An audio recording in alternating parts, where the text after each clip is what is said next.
Hi ನಮಸ್ಕಾರ ಎಲ್ರಿಗೂ. ನಾನು ನಿಮ್ಮ ಪ್ರೀತಿಯ Vikshita and welcome to my YouTube channel. Hello. ಏನು ಸಮಾಚಾರ? ಏನೂ ಇಲ್ಲ, ಪ್ಯಾಕಿಂಗ್ ಮಾಡೋದು ನೀವು. ನಾನು ಏನು ಸ್ಪೆಷಲ್ ಇವತ್ತು? ಯಾವಾಗಲೇ ನೀನೇ ಎಲ್ಲ ಮಾಡೋದು. ಸರಿ ಸ್ಟಾರ್ಟ್ ಮಾಡೋಣ. ಕಮ್. ನಾವು 12:30ಗೆ ಹೊರಡಬೇಕಾಗಿತ್ತು. ಇವಾಗ ಟೈಮ್ 2 ಗಂಟೆ ಆಗಿದೆ. ಪ್ಯಾಕಿಂಗ್ ಮಾಡಬೇಕು, ಸ್ನಾನ ಮಾಡಿ ಫ್ರೆಶ್ ಆಗಿ ದೇವರಿಗೆಲ್ಲ ಪೂಜೆ ಮಾಡಿ. ಇದೀಗ ಪ್ಯಾಕಿಂಗ್ ಟೈಮ್. ಮದುವೆ ಮುಂಚೆ ಇದ್ದಿತ್ತು ನನ್ನ ಬಟ್ಟೆ ಮಾತ್ರ ನಾನು ಪ್ಯಾಕಿಂಗ್ ಮಾಡ್ತಾ ಇದ್ದೆ. ಬಟ್ ಮದುವೆ ಆದ್ಮೇಲೆ ಯಜಮಾನ್ರ ಬಟ್ಟೆನೂ ಪ್ಯಾಕ್ ಮಾಡಬೇಕು, ಇನ್ನು ಮಕ್ಕಳಾದ್ಮೇಲೆ ಮಕ್ಕಳ ಬಟ್ಟೆನೂ ಪ್ಯಾಕ್ ಮಾಡಬೇಕು. ಹೊರಗಡೆ ಹೋಗೋದಂದ್ರೆ ಎಷ್ಟು ಖುಷಿ ಇರುತ್ತೋ ಅಷ್ಟೇ ಕೆಲಸನೂ ಇರುತ್ತೆ. ಪ್ಯಾಕಿಂಗ್ ಮಾಡಬೇಕು, ಯಾವ ಬಟ್ಟೆ ಎಲ್ಲಿಗೆ ಹೋಗ್ತಾ ಇದೀವಿ, ಸಂದರ್ಭ ತಕ್ಕಂತೆ ನೋಡ್ಕೊಂಡೆಲ್ಲ ಪ್ಯಾಕ್ ಮಾಡ್ಬೇಕಲ್ವಾ. ಶುರು ಮಾಡೋಣ. ಫಸ್ಟ್ ನಿಮ್ ಬಟ್ಟೆ ಎಲ್ಲ ಕೊಡಿ, ಬಿಕಾಸ್ ಹುಡುಗರದಲ್ವಾ ತುಂಬಾ ಈಸಿ ಇರುತ್ತೆ. ಸೊ ಅವ್ರ ಬಟ್ಟೆ ಫಸ್ಟ್ ಇಡ್ತೀನಿ, ಆಮೇಲೆ ನಂದು. ಮಾಡ್ಬೇಕು.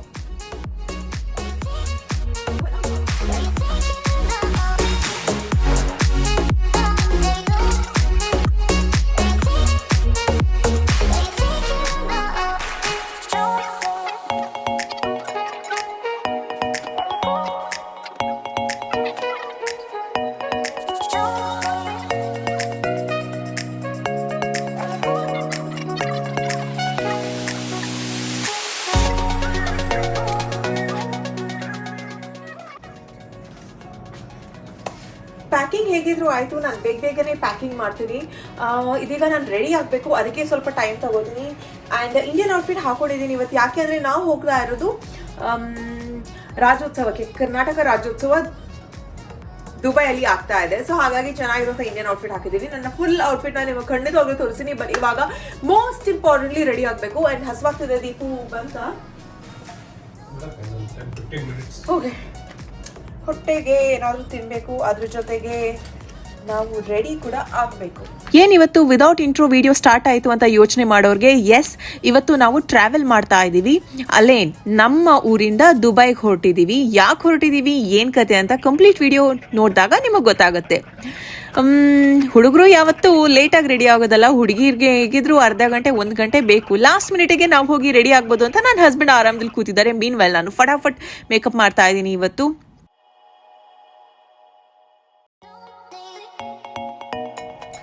ಆಕ್ಚುಲಿ ಅವರು ನಮಗೆ ಏನು ತಿನ್ಬೋದು ಹೆಲ್ದಿ ಆಪ್ಷನ್ ಊಟ ಅಂತ ಯೋಚನೆ ಮಾಡ್ತಾ ಇದ್ರು.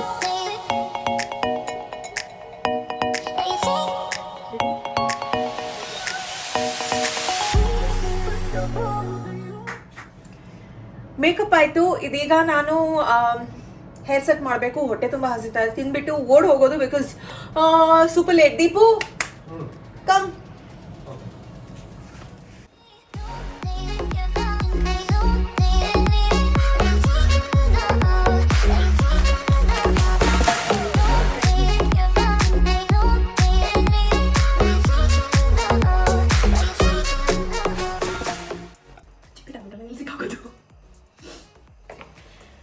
ನಂತರ ಮೋಷನ್ ಸಿಕ್ನೆಸ್ ಯಾರ್ಯಾರಿಗಿದೆ ಅಂತ ಹೇಳಿ. ಒಂದು ಟೈಮಲ್ಲಿ ನನ್ನ ಅಮ್ಮ ಹೇಳ್ತಾ ಇದ್ರು ಹೊರಗಡೆ ಹೋಗ್ಬೇಕಾದ್ರೆ, ಅಯ್ಯೋ ನನಗೆ ತಲೆನೋವು ಆಗ್ತಾ ಇದೆ, ವಾಮಿಟಿಂಗ್ ಸೆನ್ಸೇಷನ್. ನನಗೆ ಇವಾಗ ಪ್ರತಿ ಸತಿ ಎಲ್ಲಾದರೂ ಹೊರಗಡೆ ಹೋಗ್ತೀನಿ ಅಂದರೆ ನನಗೆ ಇಷ್ಟನೇ ಇಲ್ಲ. ಎಷ್ಟು ಎಕ್ಸೈಟ್ಮೆಂಟಲ್ಲಿ ಇರ್ತೀನೋ ಅಷ್ಟೇ ಭಯ ಇದೆ. ಬಿಕಾಸ್ ಎಲ್ಲಿ ವಾಮಿಟಿಂಗ್ ಬಂದುಬಿಡುತ್ತೆ, ತಲೆನೋವು ಇರುತ್ತೆ, ಮೂಡ್ ಆಫ್ ಆಗುತ್ತೆ. ಸೊ ಈ ಟ್ಯಾಬ್ಲೆಟ್ ಅಂತೂ ಮಸ್ಟ್. ಇಲ್ಲ ಅಂದರೆ ಎಂಟೈರ್ ಜರ್ನಿನಲ್ಲಿ ನಾನು ಫುಲ್ ಇರಿಟೇಟೆಡ್ ಆಗಿರ್ತೀನಿ. ಇವತ್ತು ಆ್ಯಕ್ಚುಲಿ ಇರಿಟೇಟ್ ಆಗಿದ್ದೀನಿ. ಬಟ್ ಲೆಟ್ಸ್ ಸಿ, ಹೋಪ್ಫುಲಿ ಇಲ್ಲಿ ಚೆನ್ನಾಗಿರೋ ಫುಡ್ ಇದೆ. ವ್ರ್ಯಾಪ್ನ ಆರ್ಡರ್ ಮಾಡಿದ್ದೀವಿ. ಇದರಲ್ಲಿ ಅವಕ್ಯಾಡೋ ಮತ್ತು ಹಮ್ಮಸ್ ಇದೆ. ಅದ್ರ ಜೊತೆಗೆ ಬ್ರೆಡ್ ಬಂದುಬಿಟ್ಟು ಪ್ರೋಟೀನ್ ಬ್ರೆಡ್ನ ಆರ್ಡರ್ ಮಾಡಿದ್ದೀವಿ. ಶೇರ್ ಮಾಡೋಣ. ನಾವೆಲ್ಲ ಶೇರ್ ಮಾಡೋದಲ್ಲ ಅಲ್ವಾ? ಸ್ಪೆಷಲ್ ಆಗಿ ಕೇಳ್ತಾ ಇದ್ದೆ. ಇಲ್ಲಿ ನೀವು ಏನೇ ಆರ್ಡರ್ ಮಾಡಿ ಕ್ವಾಂಟಿಟಿ ಮಾತ್ರ ಜಾಸ್ತಿನೇ ಇರುತ್ತೆ.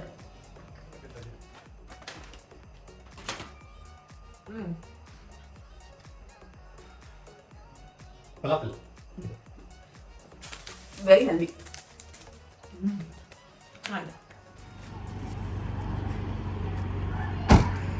Are you excited?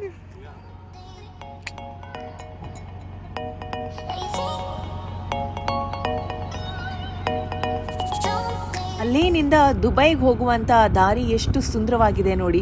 ಒಂದು ಕಡೆ ಫುಲ್ ಡೆಸರ್ಟ್ ಕಾಣಿಸುತ್ತೆ ಆ್ಯಂಡ್ ಇನ್ನೊಂದು ಕಡೆ ಫುಲ್ ಮನೆಗಳು ಗಿಡಗಳು ಎಲ್ಲ ಕಾಣಿಸುತ್ತೆ. Beautiful view. ಇಲ್ಲಿ ಉದ್ದುದ್ದ ದೊಡ್ಡ ಬಿಲ್ಡಿಂಗ್ಸ್ ಬಂದಿದೆ ಅಂದಮೇಲೆ ನಾವು ದುಬೈ ರೀಚ್ ಆದ್ವಿ ಅಂತ ಲೆಕ್ಕ. ಈಗ ಹೋಟೆಲಲ್ಲಿ ಚೆಕ್ ಇನ್ ಮಾಡ್ತಾ ಇದ್ದೀವಿ. ಯಾವ ಹೋಟೆಲಲ್ಲಿ ಸ್ಟೇ ಮಾಡ್ತಾ ಇದ್ದೀವಿ, ಇಲ್ಲಿ ಯಾಕೆ ಬಂದಿದ್ದೀವಿ, ಎಷ್ಟು ದಿನ ಇರ್ತೀವಿ ಅನ್ನೋ ಎಕ್ಸೈಟಿಂಗ್ ವಿಚಾರಗಳು ನಿಮಗೆ ಮುಂದಿನ ವ್ಲಾಗ್ಸಲ್ಲಿ ಸಿಗುತ್ತೆ. ಸೊ ಮಿಸ್ ಮಾಡದೆ ಬರುವಂಥ ಎಲ್ಲ ವ್ಲಾಗ್ಸ್ನ ತಪ್ಪದೆ ನೋಡಿ. ಮನೆಯಿಂದ ಬಿಟ್ಟಿದ್ದು 3 ಗಂಟೆಗೆ. ಇದೀಗ ಫೈನಲಿ ನಮ್ಮ ರೂಮ್ ಬಂದಿದ್ದಾಯ್ತು.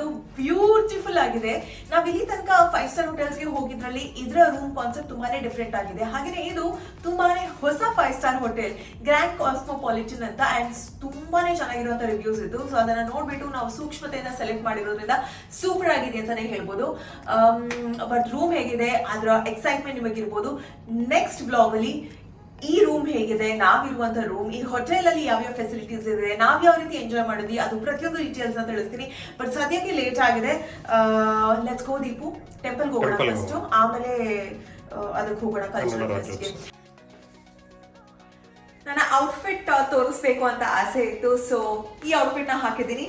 ತುಂಬಾನೇ ಫ್ಲೇರ್ಡ್ ಆಗಿರುವಂತಹ ಲಾಂಗ್ ಗೌನ್. ಇದಕ್ಕೆ ಪ್ಯಾಂಟ್ ಹಾಕೋ ಅವಶ್ಯಕತೆನೇ ಇಲ್ಲ.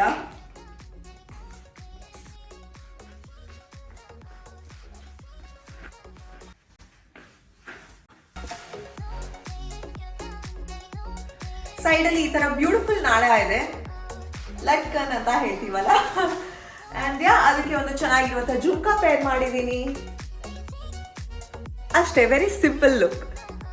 ಹೇಗಿದೆ ಈ ಲುಕ್ ಅಂತ ಕಾಮೆಂಟ್ ಸೆಕ್ಷನ್ ಅಲ್ಲಿ ತಪ್ಪದೆ ತಿಳಿಸಿ.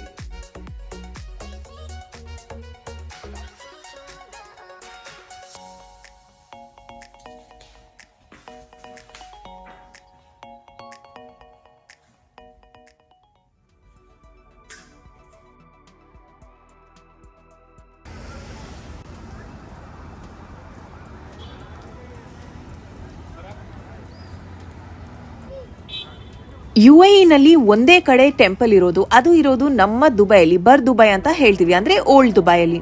ಇಲ್ಲಿ ಇರುವಂತ ಈ ಟೆಂಪಲ್ಗೆ ನಾವು ಪ್ರತಿ ಸತಿ ಮಿಸ್ ಮಾಡದೆ ದುಬೈಗೆ ಬಂದಾಗ ವಿಸಿಟ್ ಮಾಡೇ ಮಾಡ್ತೀವಿ. ಈ ಸತಿನೂ ಇಲ್ಲಿ ವಿಸಿಟ್ ಮಾಡಿದ್ವಿ. ಇಲ್ಲಿ ಹಲವಾರು ದೇವರುಗಳನ್ನ ಇಟ್ಟಿದ್ದಾರೆ. ನಮ್ಮ ಶಿವ ದೇವರು ಆಗಿರ್ಬೋದು, ಕೃಷ್ಣ ಆಗಿರ್ಬೋದು, ಸಾಯಿಬಾಬಾ ದೇವರು ಆಗಿರ್ಬೋದು, ಇನ್ನ ಗುರುದ್ವಾರ ಆಗಿರ್ಬೋದು, ಇದು ಎಲ್ಲ ಇದೆ.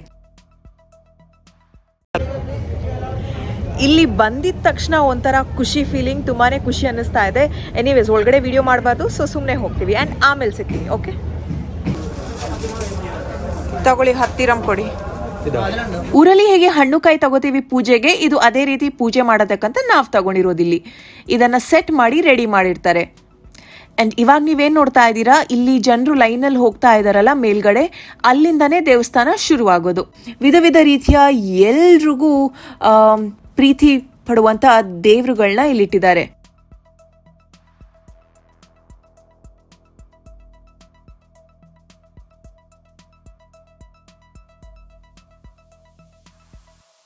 ಇದ್ ನೋಡಿದ್ರೆ ಊರ್ ನೆನಪಾಗತ್ತಲ್ವಾ, ಹೂಗಳು, ಹಣ್ಣುಗಳು. ಇಲ್ಲಿ ಸುಮಾರಷ್ಟು ಈ ತರ ಅಂಗಡಿಗಳಿದೆ, ದೇವ್ರ ಸಾಮಾನುಗಳು ಪ್ರತಿಯೊಂದು ಸಿಗುತ್ತೆ. ದೀಪ ನೋಡಿ, ಇಲ್ಲಿ ನೋಡಿ ದೇವ್ರ ಮಂಟಪಗಳು, ಇದನ್ನೆಲ್ಲ ನಮ್ಮ ಮನೇಲಿರುವಂತ ಮಂಟಪ ಇದೆಯಲ್ಲ ಅದನ್ನ ನಾವು ಇಲ್ಲೇ ತಗೊಂಡಿರುವಂತದ್ದು.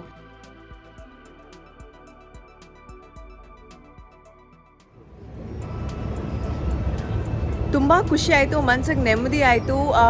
ತುಂಬ ಸಮಯ ಆದಮೇಲೆ ನಾವು ಟೆಂಪಲ್ಗೆ ಬಂದ್ವಿ. ಇಲ್ಲಿ ಬಂದಿದ ತಕ್ಷಣ ಏನೋ ಒಂಥರ ಖುಷಿನಪ್ಪ, ಅದು ಏನು ಅಂತ ಹೇಳೋದಕ್ಕೆ ಸಾಧ್ಯನೇ ಇಲ್ಲ. ಅಪ್ಪ ಅಮ್ಮ ಅಭ್ಯಾಸ ಮಾಡಿರ್ತಾರಲ್ಲ, ಪ್ರತಿ ಶುಕ್ರವಾರ ಸೋಮವಾರ ಟೆಂಪಲ್ಗೆ ಹೋಗ್ತಾ ಇದೆ ನಾನು ಊರಲ್ಲಿ ಇರಬೇಕಾದ್ರೆ. ಒಂದು ಅಂಬಲ್ಪಾಡಿ ಮಹಾಕಾಳಿ ದೇವರು, ಹಾಗೆಯೇ ಕೃಷ್ಣ ಟೆಂಪಲ್. ಸೊ ಖುಷಿ ಅನಿಸುತ್ತೆ. ನಿಮ್ಗೆ ಹೇಗೆ ಅನ್ನಿಸ್ತು? ಇಲ್ಲಿ ದೇವಸ್ಥಾನಕ್ಕೆ ಬಂದರೆ ತುಂಬ ಮನಸ್ಸಿಗೆ ಸಮಾಧಾನ ಆಗುತ್ತೆ, ತುಂಬ ರಿಲ್ಯಾಕ್ಸೇಷನ್ ಆಗುತ್ತೆ. ಒಳಗಡೆ ಹೋದ ತಕ್ಷಣ ದೇವ್ರದ್ದು ನಾಮ ಸ್ಮರಣೆ ಎಲ್ಲ ಆಗ್ತಾರಲ್ಲ, ತುಂಬ ಸಮಾಧಾನ ಅನ್ಸುತ್ತೆ. ಒಳ್ಳೆ ಚೆನ್ನಾಗಿದೆ, ಬರಬೇಕು. ದೇವ್ರ ಪೂಜೆ ಆದಮೇಲೆ ನಾವು ಹೊರಟಿದ್ದು ಕರ್ನಾಟಕ ರಾಜ್ಯೋತ್ಸವ ಸೆಲೆಬ್ರೇಷನ್ಗೆ. ಈ ಸತಿ ಮೊದಲನೇ ಬಾರಿಗೆ ಅಲೇನ್, ಶಾರ್ಜಾ, ಅಬುದಾಬಿ, ದುಬೈ ಎಲ್ಲ ಕಡೆಯವರು ಸೇರಿ ಒಂದೇ ಜಾಗದಲ್ಲಿ ಮಾಡಿರುವಂಥ ಕರ್ನಾಟಕ ರಾಜ್ಯೋತ್ಸವ. ಇಲ್ಲ ಅಂದರೆ ಪ್ರತಿಯೊಂದು ಸಿಟಿನಲ್ಲೂ ಸಪ್ರೇಟಾಗಿ ಮಾಡ್ತಾರೆ. ಕೊರೋನಾ ಇದ್ದಿದ್ದರಿಂದ ಹೋದ ವರ್ಷ ಇರಲಿಲ್ಲ ಅಂತೆ. ಸೊ ಈ ವರ್ಷದ ರಾಜ್ಯೋತ್ಸವ ಹೇಗಿರುತ್ತೆ ಅಂತ ನೋಡೋ ಒಂದು ಅವಕಾಶ ನಮಗೆ ಸಿಕ್ತು. ಆದರೆ ನಾವು ಟೆಂಪಲ್ಗೆ ಹೋಗ್ಬಿಟ್ಟು ಇಲ್ಲಿ ಬಂದಿರೋದ್ರಿಂದ ನಮಗೆ ಎಲ್ಲ ಕಲ್ಚರಲ್ ಪ್ರೋಗ್ರಾಮ್ಸ್ ನೋಡೋದಕ್ಕೆ ಆಗಲಿಲ್ಲ. ಬಟ್ ನಮ್ಮ ಊರಿನ ಯಕ್ಷಗಾನ ಸ್ವಲ್ಪ ನೋಡೋದಕ್ಕೆ ಸಿಕ್ತು.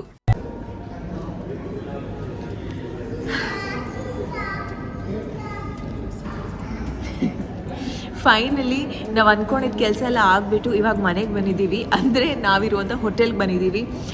ಗುರುಕಿರಣ್ ಸರ್ ಅವ್ರು ಬಂದಿದ್ದರು. ಅವ್ರು ಹಾಡು ಕೇಳುವುದಕ್ಕೆ ಆಗಲಿಲ್ಲ ಬಿಕಾಸ್ ನಾವು ಹೋಗಿ ತುಂಬ ಲೇಟ್ ಆಯಿತು. ಆ್ಯಂಡ್ ಅದಾದಮೇಲೆ ಸ್ಟೇಜ್ ಕಾರ್ಯಕ್ರಮಗಳು ಅಂದರೆ ಅಧ್ಯಕ್ಷರ ಅವ್ರನ್ನ ಸ್ವಾಗತಿಸೋದು, ಆಮೇಲೆ ಸನ್ಮಾನ, ಅವ್ರ ಕಡೆಯಿಂದ ಸ್ಪೀಚ್ ಅದೆಲ್ಲ ಆಗ್ತಾಯಿದೆ. ನಾವು ಹೋಗುವಷ್ಟರಲ್ಲೇ ಯಕ್ಷಗಾನ ಒಂದು ಸ್ವಲ್ಪ ನೋಡೋದಕ್ಕೆ ಸಿಕ್ತು. ಖುಷಿ ಆಯಿತು, ಚೆನ್ನಾಗಿತ್ತು. ನಿಮ್ಗೆ ಹೇಗೆ ಅನ್ನಿಸ್ತು? ತುಂಬ ಚೆನ್ನಾಗಿ ಆರ್ಗನೈಸ್ ಮಾಡಿದ್ದಾರೆ. ಎಲ್ಲರೂ ಫುಲ್ ಚೆನ್ನಾಗಿ ಡ್ರೆಸ್ಅಪ್ ಮಾಡ್ಕೊಂಡಿದ್ರು. ಕನ್ನಡ ಸ್ಟೈಲಲ್ಲಿ, ಕರ್ನಾಟಕ ಸ್ಟೈಲಲ್ಲಿ ಎಲ್ಲ ಚೆನ್ನಾಗಿ ಡ್ರೆಸ್ಅಪ್ ಮಾಡಿ ರೆಡಿ ಮಾಡಿಕೊಂಡು ತುಂಬ ಜೋಶಲ್ಲಿ ಚೆನ್ನಾಗಿ ಎಲ್ಲ ಮಾಡಿದ್ದಾರೆ ಪ್ರೋಗ್ರಾಮು. ಸೊ ದುಬೈಯಲ್ಲಿ ಔಟ್ಸೈಡ್ ಇಂಡಿಯಾ UAEನಲ್ಲಿ ಕನ್ನಡ ಸಂಘ ಇದೆ, ಎಲ್ಲ ಸ್ಟೇಟಲ್ಲೂ ಇದೆ. ದುಬೈ ಕನ್ನಡ ಸಂಘ, ಅಲೇನು, ಅಬುದಾಬಿ ಕನ್ನಡ ಸಂಘ. ಸೊ ಎಲ್ಲ ಕಡೆಯವರು ಸೇರಿ ಇದು ಮಾಡಿರೋದು ಪ್ರೋಗ್ರಾಮು. ಇಲ್ಲಿ ಇಷ್ಟೊಂದು ಜನ ಕನ್ನಡದವರು ಇದ್ದಾರೆ ಅಂತ ನಮಗೆ ಖುಷಿ ಆಯಿತು. ತುಂಬ ಫುಲ್ ಸ್ಟೇಡಿಯಂ, ಆಡಿಟೋರಿಯಂ ಫುಲ್ ಜನ ಇದ್ದರು. ತುಂಬ ಜನ ಇದ್ದಾರೆ ಕನ್ನಡದವರು.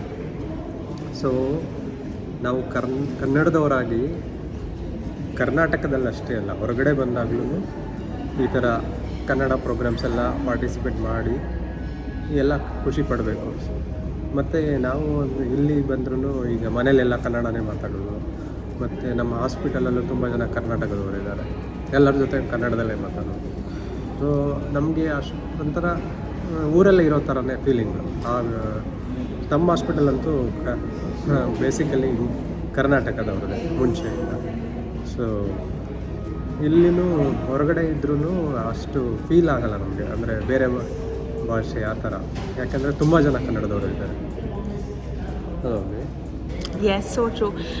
ಇಲ್ಲಿ ನೀವು ಹೊರಗಡೆಯಿಂದ ಬಂದ್ರೂ ಅನಿಸುತ್ತೆ ಬೇರೆ ದೇಶ, ಬೇರೆ ಊರು ಅಂತ. ಬಟ್ ಯಾವತ್ತು ನೀವು ಒಂದು ಸಂಘ ಅಥವಾ ಈ ಥರ ನಿಮ್ಮ ಕನ್ನಡಿಗರನ್ನ ಭೇಟಿ ಆಗ್ತಿರೋ, ಅವ್ರು ಹೇಳ್ತಾರೆ ಅಪ್ಪ ಇಲ್ಲಿ ಜಾಸ್ತಿ ಜನನೇ ಇದ್ದಾರೆ, ಒಂಥರ ಇಂಡಿಯಾ ಥರನೇ ಅಂತ ಇಲ್ಲಿ.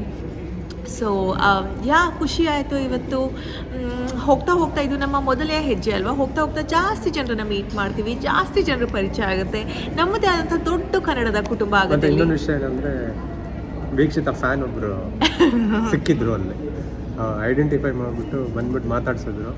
ತುಂಬ ಖುಷಿ ಆಯಿತು ನಮಗೆ. ದುಬೈಯಲ್ಲಿ ಬಂದು ರೆಕಗ್ನೈಸ್ ಮಾಡ್ತಿದ್ದಾರೆ ಅಂದರೆ ಇಂಟರ್ನ್ಯಾಷನಲ್ ಫೇಮಸ್ ಪರ್ಸನಾಲಿಟಿ ಅಷ್ಟೇ. ಸೊ ನನಗೆ ತುಂಬ ಜನ ನನಗೆ ಇಲ್ಲಿ ಬಂದಮೇಲೆ ಫಸ್ಟ್ ಆಫ್ ಆಲ್ ನನಗೆ ಲೋನ್ಲಿನೆಸ್ ಅದಕ್ಕೆ ಆಗಲಿಲ್ಲ. ಯಾಕೆ ಹೇಳಿ, ನೀವು ಎಲ್ಲರೂ ನನಗೆ ಕಾಮೆಂಟ್ ಮಾಡ್ತೀರಾ, ಮೆಸೇಜ್ ಮಾಡ್ತೀರಾ, ಇನ್ಸ್ಟಾಗ್ರಾಮ್ನಲ್ಲಿ, ವಾಟ್ಸಪ್ನಲ್ಲಿ ಮೆಸೇಜ್ ಮಾಡ್ತೀರಾ. ನನ್ನ ಸ್ಪೆಷಲಿ ಇಲ್ಲಿರೋರೆಲ್ಲ, ಅಲ್ಲೇನವರು, ಅಬುದಾಬಿಯವರು, ಶಾರ್ಜಾ ಅವರು, ದುಬೈ ಅವರು, ಎಲ್ಲ ಕಡೆಯವರು ಮೆಸೇಜ್ ಮಾಡಿಬಿಟ್ಟು ನನಗೆ ಪ್ರೋತ್ಸಾಹಿಸ್ತೀರಾ, ನನಗೆ ಹೆಲ್ಪ್ ಮಾಡ್ತೀರಾ. ಆ್ಯಂಡ್ ಈ ಥರ ನಾನು ಎಲ್ಲಾದರೂ ಸಿಕ್ಕಿದಾಗ ನನ್ನ ಭೇಟಿ ಮಾಡಿಬಿಟ್ಟು ಹೇ ನೀವಲ್ವಾ ವೀಡಿಯೋ ಮಾಡೋರು ಅಂತ ಹೇಳಿದಾಗ ಖುಷಿ ಆಗುತ್ತೆ. Thank you so much. ನಾನು ಮಾಸ್ಕ್ ಹಾಕಿದ್ರೂ ನೀವು ನನ್ನ ರೆಕಗ್ನೈಸ್ ಮಾಡ್ತೀರಾ ಅಂದರೆ ಅಂಥ ಒಂದು ರಿಲೇಷನ್ಶಿಪ್ ನಮ್ಮ ಮಧ್ಯೆ ಇದೆಯಂತ ಅರ್ಥ. All right. ಸೊ ಇವತ್ತು ಇಲ್ಲಿ ಬಂದಿದ್ದೀವಿ. ಇನ್ನು ಸಾಕಷ್ಟು ವಿಚಾರ ತೋರಿಸೋದಕ್ಕಿದೆ. ಈ ವ್ಲಾಗ್ನ ಇಲ್ಲಿಗೆ ಮುಗಿಸ್ತೀವಿ ಬಿಕಾಸ್ ನಾವು ಫ್ರೆಶ್ ಅಪ್ ಆಗಬೇಕು, ಚೆನ್ನಾಗಿ ಎಂಜಾಯ್ ಮಾಡಬೇಕು ಇವಾಗ. ನೆಕ್ಸ್ಟ್ ವಿಡಿಯೋದಲ್ಲಿ ನಿಮಗೆ ನಾವಿರೋಂಥ ಹೋಟೆಲಲ್ಲಿ ಏನೇನು ಮಾಡಿದ್ವಿ, ಇಲ್ಲಿ ತುಂಬ ಆ್ಯಕ್ಟಿವಿಟೀಸ್ ಎಲ್ಲ ಮಾಡಬೇಕು ಅಂತ ಅಂದ್ಕೊಂಡಿದ್ದೀವಿ. ಈ ಸತಿ ದುಬೈಗೆ ಯಾಕೆ ಬಂದಿರೋದು, ಪ್ರತಿಯೊಂದು ಡೀಟೇಲ್ಸ್ ತಿಳಿಸ್ತೀನಿ. ವಿಡಿಯೋ ಇಷ್ಟವಾದರೆ ಹೆಚ್ಚು ಲೈಕ್, ಶೇರ್ ಆ್ಯಂಡ್ ಸಬ್ಸ್ಕ್ರೈಬ್. ಪ್ರೀತಿ ಸದಾ ಹೀಗೆ ಇಲ್ಲಿ ನಿಮ್ಮ ಕನ್ನಡತನ ಸದಾ ಪ್ರೋತ್ಸಾಹಿಸಿ. Lots of love. ನಗ್ನಗ್ತಾ ಇರಿ. ಬಾಯ್. ತಾಡಾ.